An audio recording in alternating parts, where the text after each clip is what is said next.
Hello hello दर्शन सबैले ढोक गरे है। मलाई नि आरामै छु, हजुरहरूलाई आरामै होला भन्ने आशा राखेको छु है।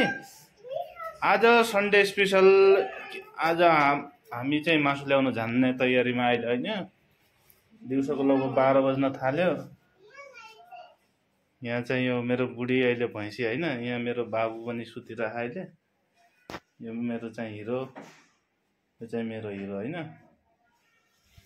अनि मेरो छोरी र म मासु ल्याउन जाने तयारीमा आज एउटा बाख्रो लिएर बाख्रै काटौँ भन्ने सोच होइन। अब यो चाहिँ मेरो छोरी हाई भन्देऊ, हाई भन्देऊ।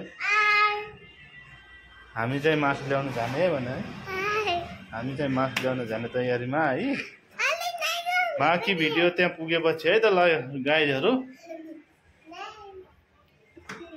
यो चाहिँ मेरो गाडी है साथीहरू, यो गाडी होइन। गाडीबाट कभर निकाल्दैछु होइन। राति किनकि यहाँको कबुतरले गन्दा गर्छ नि त गाडी। कभर हटाउँदैछु म अहिले।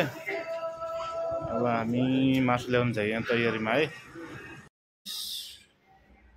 सन्डे स्पेसल है आज। यो सन्डे स्पेसल यो चाहिँ भात चामल होइन। यहाँ चाहिँ चामल भन्छ नि हाम्रो भाषामा भात होइन। यो चाहिँ कबाब है, यो घरमै बनाएको कबाब। त्यो बजारको कबाब होइन, फेरि यो घरमै बनाएको कबाब है। यो चाहिँ काँक्रा, यो चाहिँ अनि दहीको चटनी स्पेसल है। यो दहीको चटनी तपाईँहरूले कसैले खानु पनि भएको छैन होला सायद होइन। यो चाहिँ दहीको चटनी हो स्पेसल। यो मैले पनि यो यहीँ आएर सिकेको। यो चाहिँ बनाएको चाहिँ मैले होइन है, फेरि यो मेरो बुढीले बनाएको। अनि यो चाहिँ मासु, यो चाहिँ मासु है। यो मासु आज सन्डे स्पेसल यो। अनि जुस चाहिँ फ्रिजमा छ यहाँ। यो त आजको कुकिङ भनेको यही हो। यो चाहिँ मेरो छोरी हाई भन्दैछु, हाई भन्दैछु बेटा।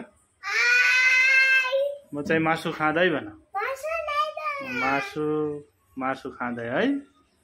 छोरीले मासु खाँदै, मेरो हिरो यहाँ खेलिरहेछ। यो हिरो त हिरो हो भाइ, मेरो रोशन हिरो नि होइन। यो चाहिँ मेरो रोशन हिरो। ल हजुरहरूले के बनायो आज?